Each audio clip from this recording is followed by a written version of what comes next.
దీర్ఘకాల వ్యాధులకు 20 ఏళ్ల అనుభవం ఉన్న అత్యుత్తమ హోమియోపతి వైద్యం master homeopathy. Hi hello welcome to I dream. నేను విజిత. ప్రస్తుతం మనతో పాటు ఉన్నారు ప్రముఖ ఆధ్యాత్మికవేత్త డాక్టర్ అనంతలక్ష్మి గారు. ఇప్పుడు వారితో మాట్లాడి మన సందేహాలను నివృత్తి చేసుకుందాం. నమస్కారం అమ్మా. నమస్తే అమ్మా. ఎలా ఉన్నారమ్మా? బ్రహ్మాండంగా ఉన్నాను. అమ్మ, ఈ మధ్య కాలంలో చూసుకుంటే పెళ్ళైన కొన్ని రోజులకే వాళ్ళ మధ్య గొడవలు వచ్చి విడిపోయే వాళ్ళు ఉన్నారు, ఎప్పుడు గొడవ పెట్టుకునే వాళ్ళు ఉన్నారు. అసలు దీనికి కారణం ఏజ్ గ్యాప్ అని చాలామంది అనుకుంటూ ఉంటారమ్మా. అసలు నిజంగా పెళ్లి చేసుకునే అమ్మాయికి అబ్బాయికి మధ్య ఎంత తేడా ఉంటే బాగుంటుందమ్మా?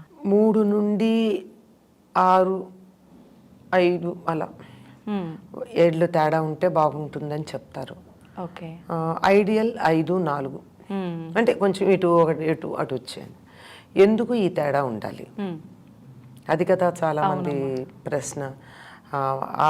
ఆడవాళ్ళు పెద్ద ఎందుకు ఉండకూడదు, మగవాళ్ళు చిన్నవాళ్ళు కానీ ఎందుకు ఉండాలి అనేటటువంటి సందేహం కలుగుతుంది. మనం పిల్లల్ని గనక గమనించి చూసినట్టయితే పిల్లల డాక్టర్లను అడిగినా మీకు చెప్తారు. చిల్డ్రన్ స్పెషలిస్ట్ని కనుక అడిగినట్టయితే డెవలప్మెంట్ ఎప్పుడూ కూడా ఆడపిల్లలది త్వరగా ఉంటుంది, మగపిల్లలది ఆలస్యంగా ఉంటుంది. ఓకే. అన్నప్రాసన కూడా ఆడపిల్లలకి 5వ నెల తర్వాత, మగపిల్లలకు 6వ నెల తర్వాత చేయాలని చెప్తారు.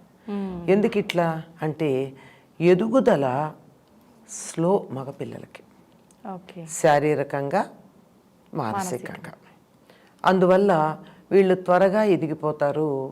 వాళ్ళల్లో ఎదుగుదల కొంచెం నెమ్మదిగా ఉంటుంది. అది హార్మోన్ల కారణం, అంతకన్నా వేరే కారణం ఏం కాదు. ఓకే. ప్రకృతి సహజం అది.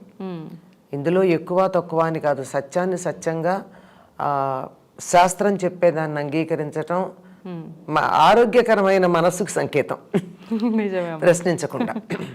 కనుక ఈ తేడా ఉంటుంది కనుక మెచ్యూరిటీ అంటే మనసుకి పరిపక్వత రావడం అన్నది ఆడపిల్లలకి త్వరగా వస్తుంది, మగపిల్లలకు కొంచెం ఆలస్యంగా వస్తుంది.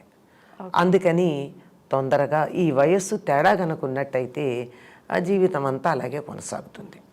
అదేవిధంగా ప్యూబర్టీ అండ్ మెనోపాస్ అనేటటువంటివి కూడా ఆడవాళ్ళకి త్వరగా వస్తాయి, మగవాళ్ళకి ఆలస్యంగా వస్తాయి. ఓకే. దీనివల్ల ఎన్ని రకాల ప్రాబ్లమ్స్ ఉంటాయి నేను చెప్పక్కర్లేదు. ఈ మెనోపాస్ తర్వాత ఆడవాళ్ళకి సాంసారిక సుఖం మీద పెద్దగా ఇచ్చ ఉండదు. ఎక్సెప్షన్స్ గురించి మాట్లాడటం లేదమ్మా, నేను జనరలైజ్డ్ చెప్పేది. ఓకే. కానీ మగవారికి ఇంకా అటువంటి కోరికలు మిగిలిపోతాయి. దానివల్ల సంసారాలు పాడయ్యే ప్రమాదం ఉంది. అవును కదా. అవునమ్మా. అందువల్ల ఈ 5 సంవత్సరాల వయస్సు తేడా గనక ఉన్నట్టయితే ఈ అన్నీ కూడా సమానంగా ఉంటాయి కదా.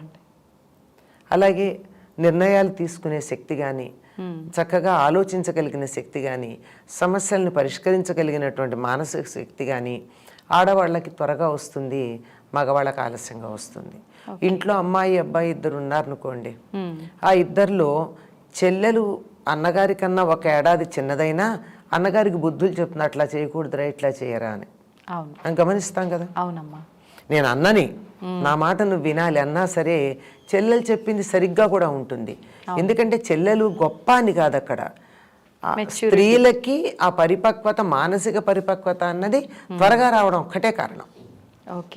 ఇదే సాంసారిక జీవితంలో ఎక్కువ ఇబ్బందులు రాకుండా ఉండడానికి, ఇక్కడ ఒక సమత్వం ఉండి ఒకే రకంగా పక్కదారులు పట్టకుండా ఉండడానికి ఇది చాలా ఆరోగ్యకరమైనటువంటి అంశం అమ్మ.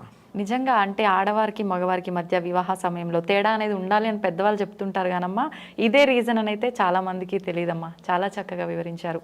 ధన్యవాదాలమ్మా. నమస్తే అమ్మ.